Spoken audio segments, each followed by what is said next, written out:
মুখ্যমন্ত্রী মমতা বন্দ্যোপাধ্যায় নির্দেশিত পথে পশ্চিমবঙ্গের সমস্ত স্বাস্থ্য পরিষেবাকে জনমুখী ও বাস্তবায়িত করতে প্রোগ্রেসিভ হেলথ অ্যাসোসিয়েশনের উত্তর 24 পরগনা জেলা শাখার উদ্যোগে ইতিমধ্যে জেলা জুড়ে নানান জায়গায় স্বাস্থ্য শিবির পরিচালিত হচ্ছে।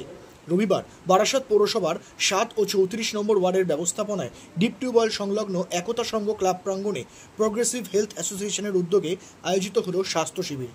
এদিন ওই সরাসরি স্বাস্থ্য শিবিরে বিভিন্ন বিভাগের চিকিৎসার পাশাপাশি চক্ষু পরীক্ষা শিবির ও প্রখ্যাত মনোরোগ বিশেষজ্ঞ চিকিৎসক ডাক্তার বৈদ্যনাথ ঘোষ দস্তিদারের তত্ত্বাবধানে মানসিক রোগীর চিকিৎসা করা হয়।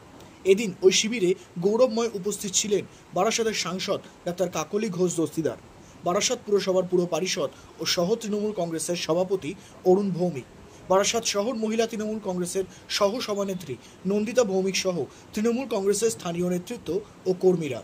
এদিন ওই শিবিরে প্রচুর রোগী ভিড় করেন ওই স্বাস্থ্য শিবিরে। এমনকি ওই স্বাস্থ্যবান শিবির থেকে বেশ কয়েকজনের হাতে চশমা তুলে দেন সাংসদ ডাক্তার কাকলি ঘোষ দস্তিদার।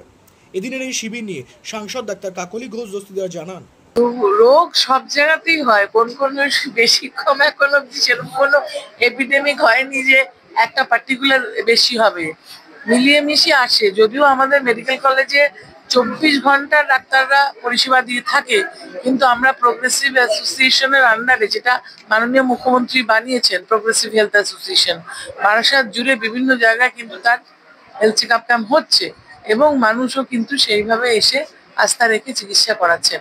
সব রকম কেসই আসে, যেটা হার্টে ফুটো বলে ভিএসটি, ভেন্ট্রিকুলার সেপ্টাল ডিফেক্ট, ওর ইকোকার্ডিওগ্রাফি করে তারপরে শিশু সাথী, যেটা মাননীয় মুখ্যমন্ত্রী মমতা বন্দ্যোপাধ্যায় করেছেন, ওটার আন্ডারে ওর ওই ফুটোটা সেলাই করে দিতে হবে। ডাক্তাররা পেশেন্ট থাকলে আরো পেশেন্ট দেখতে উৎসাহ বোধ করে এবং পরিশ্রমও করে। মানুষ যে মাঝে মাঝে কিছু একটা ভুলভ্রান্তি হয়ে গেলে ডাক্তারদের ধরে মারে, গালাগালি দেয়, সেটা ঠিক নয়। ডাক্তাররা সবসময়ই কাজ করে। আমি শুধু পাঠাচ্ছি যাদের এখানে আল্ট্রাসাউন্ডের প্রয়োজন হচ্ছে, এখানে তো আল্ট্রাসাউন্ড হচ্ছে না, আজকে পরের ক্যাম্পে হয়তো আমরা করবো, সেই জন্য আল্ট্রাসাউন্ড যেটা করার দরকার সেইগুলো, আর এগুলো সব গাইনি পেশেন্ট। এখানে ওপেন ক্যাম্পে গাইনি পেশেন্টের আল্ট্রাসাউন্ডটা করা যাবে না।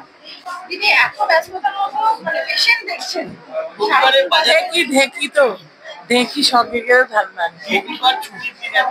আমাদের কোনো ছুটি নেই তো। আমাদের বিভিন্ন জায়গা থেকে আপনি ক্যাম্প করছেন, আজকে আসার পর কি মেসেজ দেবেন? সবাইকে বলবো স্বাস্থ্যের কিছু নিয়ম থাকে। আমি বললে আপনারা রেগে যাবেন। আপনারা দুবেলা বিরিয়ানি খাবেন না, আপনারা তেল মশলা বেশি খাবেন না, আপনারা চিনি মোটে খাবেন না, নুন কম খাবেন, সকালে বিকেলে দুবেলা একটু হাঁটাহাঁটি, হাত পানের এক্সারসাইজ করবেন, তাহলে অসুখ অনেক কম হবে। কিন্তু আপনারা স্বাস্থ্যের নিয়ম মানেন না, কিছু কিছু রোগ হয়। এমনিতেও রোগ হতে পারে, স্বাস্থ্যের নিয়ম মানলে রোগ কম হবে। অন্যদিকে এই স্বাস্থ্য শিবিরে অন্যতম উদ্যোক্তা ও বারাসাত পুরসভার পুর পরিষদ অরুণ ভৌমিক জানান, দেখুন, এটা তৃণমূল কংগ্রেসেরই একটা cell, doctor cell, progressive health association, তাদের পক্ষ থেকে সারা বারাসাত জুড়ে এই প্রক্রিয়া চলছে এবং মাঝে মধ্যেই একটা দুটো ওয়ার্ডকে নিয়ে এই ক্যাম্প তৈরি করা হচ্ছে এবং সেখানে মাননীয় ডাক্তার কাকলি ঘোষ দস্তিদার, যিনি আমাদের 4 বারের সাংসদ এই বারাসাত লোকসভাকে, তিনিও থাকছেন। তার উদ্যোগেই এই ক্যাম্প চলছে সব জায়গায়। অনেক বিশিষ্ট ডাক্তারগণ আসছেন, তারা ফ্রি চেক আপ করছেন। খালি এটাই বিষয় না, সবচেয়ে বড় বিষয় হচ্ছে এটা এমন ক্যাম্প নয় যে জাস্ট ক্যাম্প হচ্ছে, দেখালেন, তারপরে বাইরে থেকে ওষুধ কিনছেন, এখানেই শেষ বিষয়টা। এই বিষয়টা কিন্তু এখানকার পর থেকে কিন্তু কন্টিনিউশন আছে। অর্থাৎ এখানে দেখার পরে যে ওষুধ ওনারা এনেছেন সেটা তো দিচ্ছেন, যদি এমন কোনো ওষুধ থাকে যেটা হসপিটালে গেলে পাওয়া যাবে, সেটা পাওয়া যাবে। অর্থাৎ আজকে যদি এখানে 250 পেশেন্ট দেখা হয়ে থাকে, এই 250 পেশেন্ট কিন্তু আলটিমেট কিন্তু মেডিকেল কলেজ হাসপাতালের অন্তর্ভুক্তি হয়ে যাবে। আগামী দিনে এনাদের যা প্রবলেম বা এদের কিওরের জন্য যা যা প্রসিডিওর, সবটাই কিন্তু সুপারের নেতৃত্বে বা সুপারের নজরদারিতে সেটা কিন্তু বারাসাত মেডিকেল কলেজের এর কন্টিনিউশন থাকছে। এটা হচ্ছে সবচেয়ে বড় বিষয়। ক্যাম্পটা হয়েই শেষ নয়, কিন্তু টোটালটাই কিন্তু সমাপ্তি হবে। যদি ধরুন কোনো হাড়ের পেশেন্ট এসে থাকে, তার যদি কোনো রকম সার্জারির বিষয় থাকে, তাহলে সেই সার্জারিটাও কিন্তু আলটিমেট এখানে হয়তো হচ্ছে না, কিন্তু এর পরের যা ধাপ, তারপরের যা ধাপ করে কিন্তু আলটিমেট সুপার কিন্তু সেখান থেকে কিন্তু তাকে কিন্তু অপারেশনটা পর্যন্ত করিয়ে দেবে।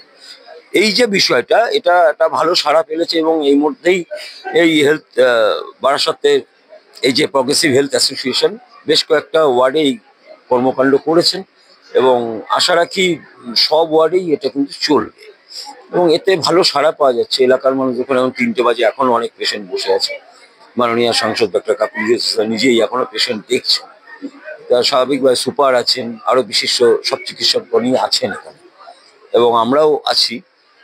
মানুষের স্বার্থে কাজ করা এটাই হচ্ছে তৃণমূলের কাজ।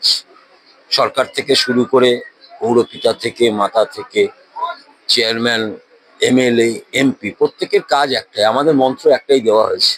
আমরা যখনই জনপ্রতিনিধি হিসেবে বা মানুষের আশীর্বাদে নির্বাচিত হয়ে আসি, আমাদের কাজ একটাই, মানুষের জন্য কাজ করে যাওয়া। তো সব কাজের মধ্যে দিয়ে এটাও একটা কাজ, যে কাজটা কিন্তু এই health association, progressive health association করে চলেছে। এয়ার ইনফ্রাস্ট্রাকচারের উদ্যোগে অহনা অ্যাপার্টমেন্ট বারাসাতের হৃদয়পুরে নৃপেন ঘোষ সরণিতে তৈরি হচ্ছে নতুন আবাসন প্রকল্প। থাকছে একগুচ্ছ বিশেষ সুবিধা, লিফট থেকে শুরু করে ডিপ টিউবওয়েল, এছাড়াও থাকছে সাউন্ড প্রুফ জেনারেটর এবং কার পার্কিং এর সুবিধাও। এখানে 2 এবং 3 BHK ফ্ল্যাট রয়েছে, এছাড়াও থাকছে আরো একগুচ্ছ বিশেষ সুবিধা। বিস্তারিত জানতে ফোন করুন স্ক্রিনে দেওয়া ফোন নম্বরে। সাধ্যের মধ্যে স্বাদ পূরণ।